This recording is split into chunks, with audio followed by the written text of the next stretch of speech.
The dish I'm doing, Zoe, is the animal dish of the episode is a chicken tikka. Ooh, Which is basically what you would do. It's almost like a tandoor where you actually get the chicken on a skewer and marinate it and cook it in a tandoori oven. But unfortunately, our tandoori oven hasn't arrived yet. So I'm going to show you sort of a quick and easy method. What I do is marinate the chicken and then we barbecue it, but we'll get to that later. I'm going to make a little sauce.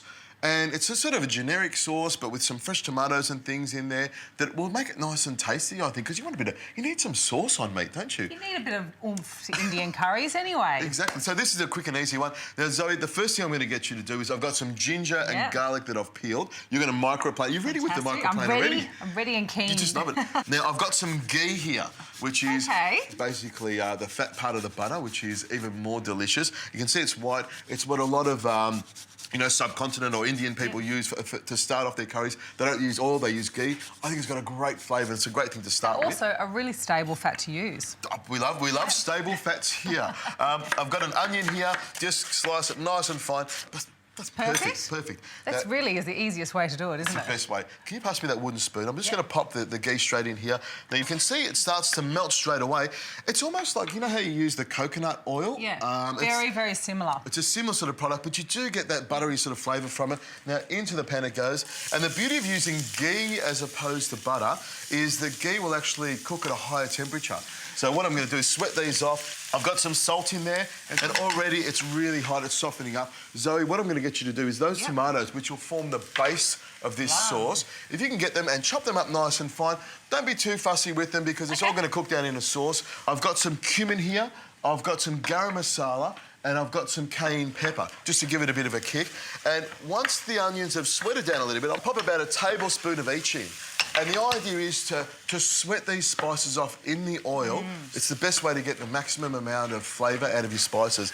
Now, the cayenne pepper, I've got a teaspoon here. This is really powerful stuff. Some cayenne peppers are really spicy and some aren't that hot, so just be careful of them. Now, over here, I've got some a couple of other little spices or ingredients. I've got some tamarind. Oh, I love tamarind, that lovely citrus flavour. It's beautiful. Yeah, the tart sort of flavour, it's fantastic. And they use it a lot in curries and spices and in Southeast Asia. And you can see when you're making a curry, as you're adding things to it, you're getting all those flavours together, and that's what I love about making curries. And I've got a lovely little Penang curry paste here.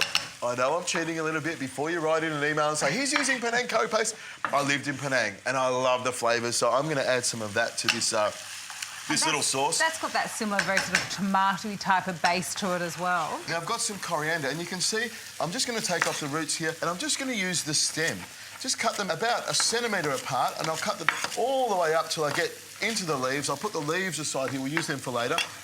And I'll throw the stems in here. The stems will cook down, give it that fresh coriander flavour.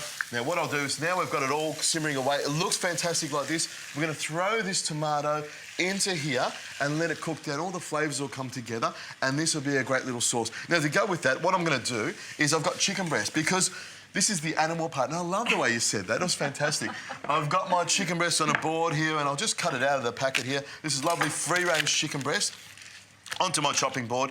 Now, what I'm going to do is put a little bit of paprika on here to give it a bit of colour. Okay. And I've left the skin on. Yep. A lot of people take the skin off, but I find when you're grilling chicken breast, by leaving the skin on, you actually keep a lot of the moisture in the chicken. So I've got some paprika on there. You've got the pepper mill. If you put some pepper on here, Zoe, and you can see I'll use plenty of salt on here, lovely Murray River salt flakes. But the thing with me with salt is the texture of the salt. Instead of using a shaker, I like to put it on with my fingers. These types of salts, they're actually full of minerals. It's not a processed salt, it's a natural forming salt. So these are the ones to use if you're going to use salt in your diet. Now, when I'm cooking with chicken breast and the skin, I always put the skin down first. Okay. My griddle pan's nice and hot.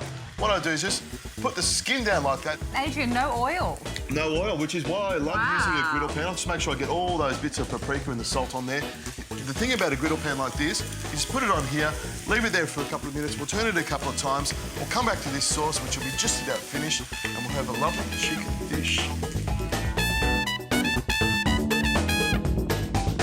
Look at this, Zoe. The chicken's cooked and the sauce simmering away. I can turn that off now. Now, I've got some coconut cream, and what I'll do is take a little bit of this and put it in here and stir it through. And this will give it a rich sort of coconut flavour. I mean, this is, you know, my version of putting butter into it, you know, coconut cream or pouring some fresh cream in there.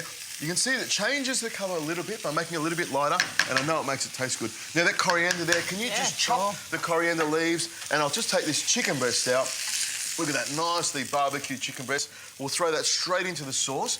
I often throw a little bit of herb in at the end of the sauce because I find you get that really sort of fresh, herby flavour right at the end there.